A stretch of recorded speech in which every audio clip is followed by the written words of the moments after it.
అరెస్టులను నిరసిస్తూ మళ్లీ పోరుబాట పట్టింది గులాబీ దండు. ట్యాంక్ బండ్ పై అంబేద్కర్ విగ్రహం దగ్గర ధర్నాకు పిలుపునిచ్చి ప్రభుత్వాన్ని మరింత ఘాటుగా ఎండగట్టాలని డిసైడ్ అయింది బీఆర్ఎస్ పార్టీ.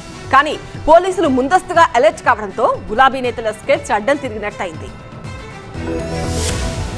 గురువారం నాటి అరెస్టుల్ని నిరసిస్తూ శుక్రవారం నాడు మళ్లీ పోరుబాట మొదలుపెట్టింది గులాబీ దండు. ట్యాంక్ బండ్ పై అంబేద్కర్ విగ్రహం దగ్గర ధర్నాకు పిలుపునిచ్చి ప్రభుత్వాన్ని, పోలీసుల తీరును మరింత ఘాటుగా ఎండగట్టాలని డిసైడ్ అయింది బీఆర్ఎస్ పార్టీ. కానీ పోలీసులు ముందస్తుగా అలర్ట్ కావడంతో గులాబీ నేతల స్కెచ్ అడ్డం తిరిగినట్టయింది. హైదరాబాద్ ప్రాంతంలోని బీఆర్ఎస్ ఎమ్మెల్యేలు, మిగతా నేతల ఇళ్ల దగ్గర పోలీసులు భారీగా మోహరించారు. నేతలెవరూ ఇళ్లు దాటి బయటకు రాకుండా ఎక్కడికక్కడ నిర్బంధించే ప్రయత్నం జరిగింది. కోకాపేటలో మాజీ మంత్రి హరీష్ రావును, నంది హిల్స్ లో ఎమ్మెల్సీ కవితను హౌస్ అరెస్ట్ చేశారు. అనుమతి లేకపోయినా సరే ధర్నా చేసే తీరుతామని బీఆర్ఎస్ నేతలు ప్రకటించడంతో తెలంగాణ భవన్ దగ్గర tank bund, necklace road, NTR మార్గును కూడా దాదాపుగా రౌండప్ చేశారు. ప్రజాస్వామ్యబద్ధంగా నిరసన తెలుపుతుంటే అక్రమ నిర్బంధాలేంటని కాంగ్రెస్ ప్రభుత్వం తెలంగాణలో స్వేచ్ఛను హరిస్తోందని ఆరోపించారు BRS working president KTR. Indiramma రాజ్యం అంటే మీరు చెప్పిన ఇందిరమ్మ రాజ్యం ఇదేనా? కేసులు ఎన్నైనా పెట్టుకోండి, ఏం చేసుకుంటారో చేసుకోండి, మా నాయకుల మీద మీరు ఏం చేసినా పర్వాలేదు.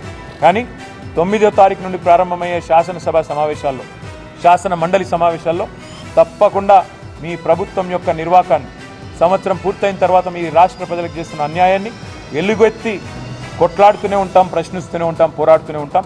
బీఆర్ఎస్ నేతల హౌస్ అరెస్టులపై తీవ్రంగా స్పందించిన మాజీ మంత్రి హరీష్ రావు ప్రజాపాలన విజయోత్సవాల ముసుగులో రాష్ట్రంలో అప్రకటిత ఎమర్జెన్సీ అమలవుతోందన్నారు. నిరసన పేరుతో చట్టాన్ని చేతుల్లోకి తీసుకుంటే ఊరుకునేదే లేదంటోంది అధికార పక్షం. ఘనంగా నివాళులర్పిద్దాం, మీరు అర్పించండి, మేము అర్పిస్తాం. అందరూ సమాజంలో అంబేద్కర్ గారు అన్న తెలంగాణ బిడ్డలకు వారి పట్ల ఎప్పుడూ కృతజ్ఞత ఉండాల్సిందే. రాజ్యాంగంలో 3 ఆర్టికల్ ద్వారానే తెలంగాణ ఏర్పడ్డది. అటువంటి ఆయన వర్ధంతి రోజు కూడా రాజకీయాలకు వేదిక చేస్తుంటే అది వాళ్ళ అవివేకం, వాళ్ళు అర్థం చేసుకోవాలి దళితుల పట్ల ఏ విధంగా చిత్తశుద్ధి. బీఆర్ఎస్ నేతల అరెస్టులపై ఇంత రగడ జరుగుతుంటే ప్రభుత్వం మాత్రం తన దారి రహదారి అంటూ ప్రజాపాలన విజయోత్సవాల్లో దూసుకుపోతోంది.